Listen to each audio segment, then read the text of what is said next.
си станца. Питър, видя го. Видя го.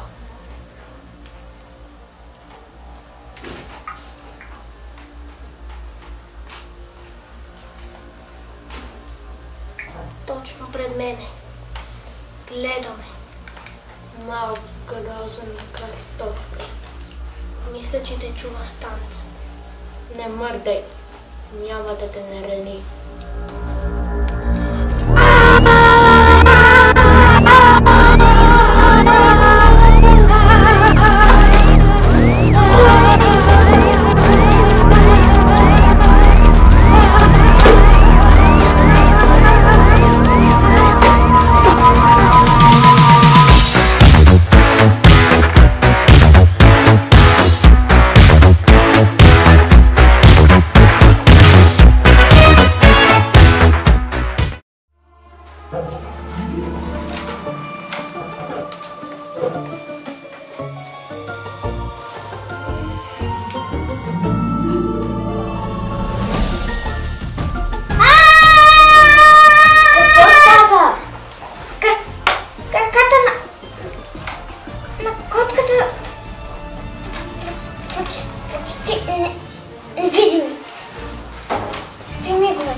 Господин Ален!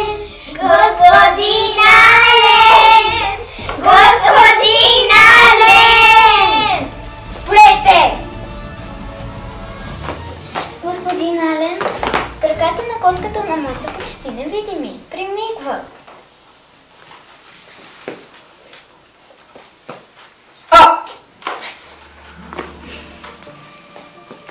Какво да направим? Какво да направим? Не можете да развалите магията сами. Да помислим.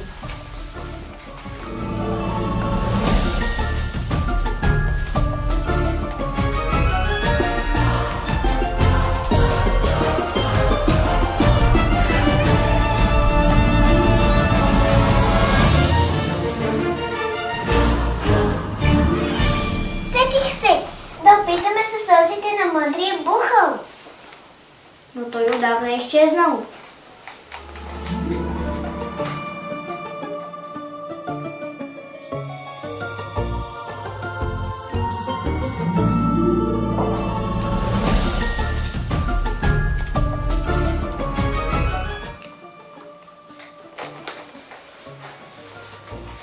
Мълчат Бухъл, пера от соба, нека вълшебният Бухъл се яви тук.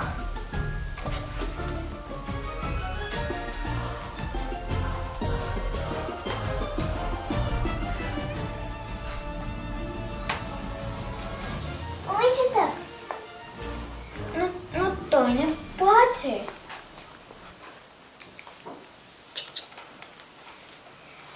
Да го пуснем, може би така ще ни отвърне с добро. Готово, пуснем. О, той плаче.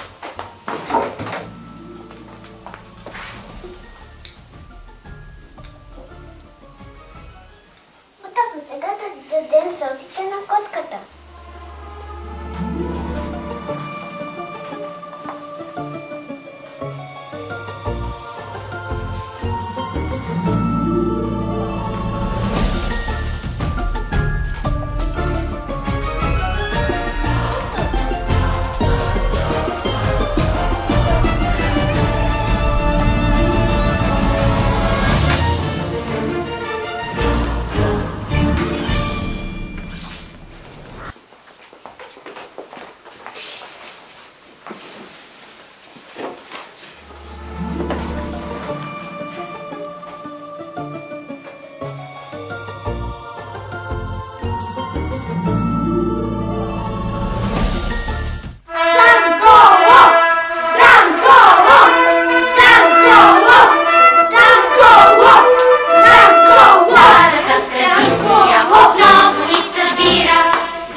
разхождам се.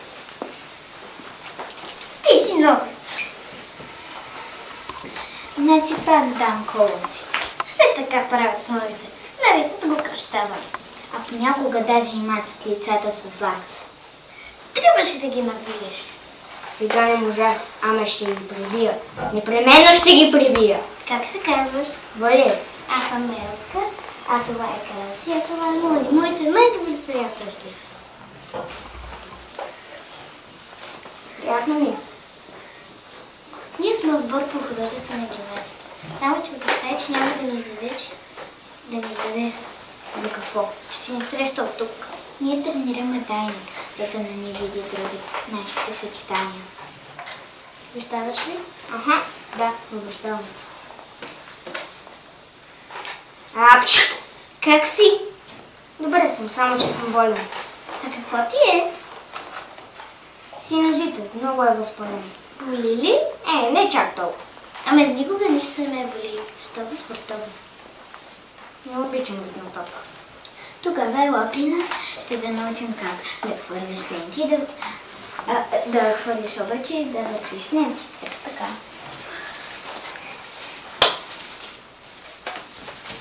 Не. Добре, както искаш. Хайде да си вървим. Добре, лека нощ. Валери? Да? Някой път ще научиш ли да играеш шах? Разбира се, стига да се намери фигурките, защото данковците ги изхвърлиха през прозорка. Когато ги намериш, ще ме научиш ли? Нали? Да. Лека нощ.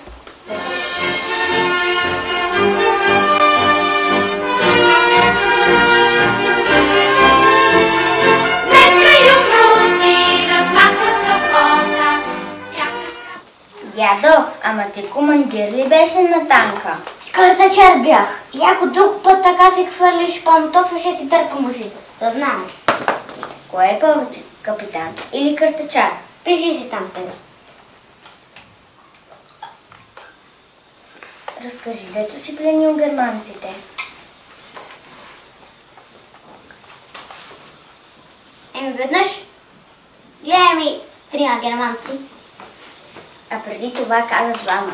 Пиши си там агаря такова. Не се на себе. Казал съм. Мирише ми на печени филийки. А на бой да ти мирише нещо? Не ми мирише.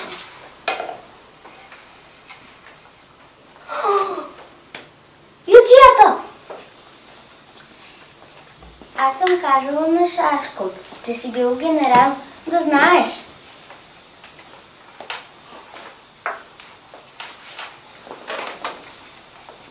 Филийки ли нещо печеш? Не. Книга чета. Аз и така с ютията си загледам страниците и така после чета. Шута да ти върна. Пък извинявай, че... Не. Не мога да остана повече. Не трябва.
Казвай, ама да бъде, защо те репетира? Абе, ще оглуша това думка не бе. Здравето ми се взе. Айде, мани мене, кокошките престанаха да носят. При 20 кокоши и яйца от пазара купувам. Аз на война съм била. Ама такова чудо бомбандира, па спрат. А при теб спиране няма. Какво е това чудо, бе? Какво е това твое изкуство, бе? Обожаваме, бе, Гергано. И Бетовен е бил глух, обаче гений. Така че не се бой, няма страшно. На Бетовен не знам. То си е негова работа. Кът. Аз си казвам, че вече не се трае. Роднини сме. Всичко обаче спирай. Цяла година как не се умори, бе, момиче? Няма как, Лелюбе. Това е изкуство. Иска жертви. Много жертви. Ти знаеш ли как е започнал един Луис Армстронг, например? При това африканци и то в Америка. Трябва веднъж да се започне. Какво започваме, момиче? Аз си говоря спиране. И тумбалума, стига вече. Тумбалумба. Това е музика, Лелю. Само че ти не можеш да я усетиш, да я почувстваш. Каква музика, бе? Да ти пикам на музиката. Така не! Така вече ще се скараме. Нямаш право да обиждаш. Не, мене! Музиката нямаш право да обиждаш. Всеки, който не разбира, бързо да пикае. Гери. Няма Гери, няма Мери. Аз всичко съм хвалила там, а ти пикаеш. Ех, Лело!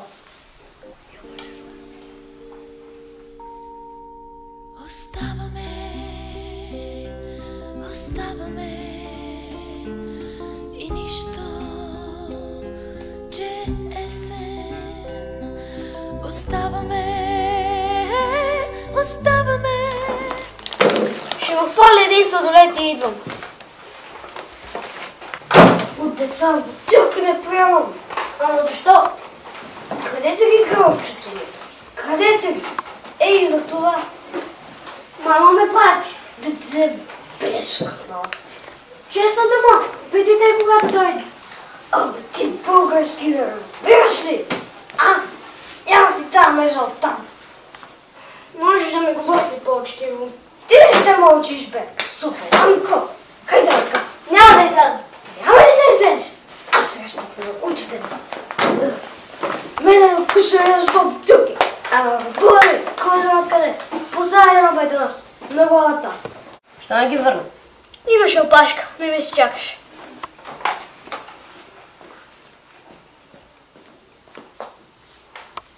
Откъде намери той Келево пъпе? Да, Келево. Знаеш ли колко голям плък беше хванало?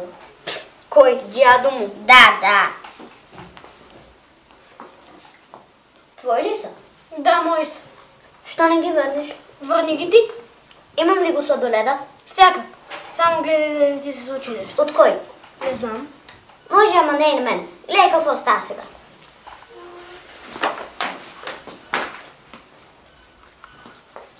Що не кажа, че те изгонил байтанос? Хич не ми се разправяш. Вчера си купувам половинка сирене и той ми се хили на среща. Другия път да донесеш от баницата. Наслагал ми беше дребосък, ама какъв омлет стана? А на мен ония ден ми беше дал един твърд хляб сух като камък. А мама като му вдигна един скандал, че не съм била искала пресен. Ела, да ти дам де. Още гъщи на мой си мъжа.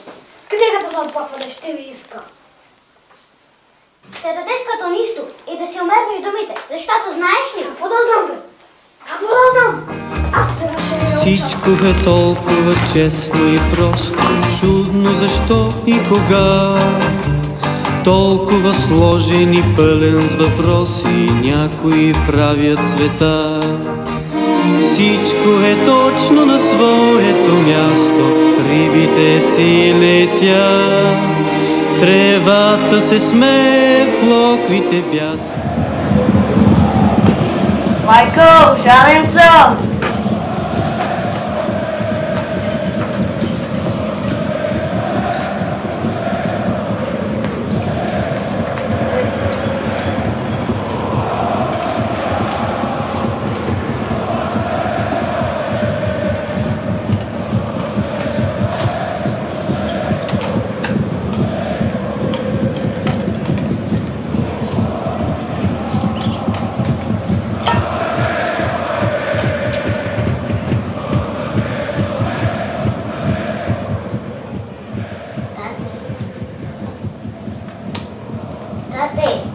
Кой се развикал?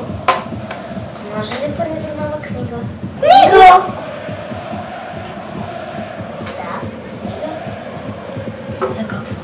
книга. Виж телевизор.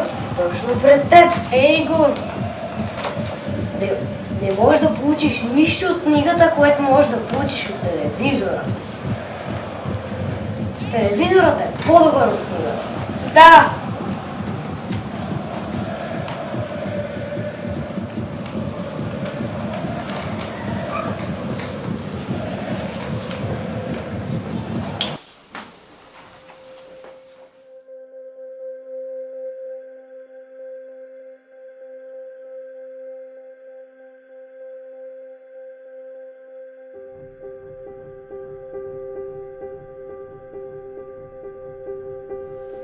Защо някои деца са по-различни от семейството си? Едно семейство е по-добро от никакво. Всъщност. Изглежда, че съдбата ми казва да правя нещата, да приемам нещата така, както са.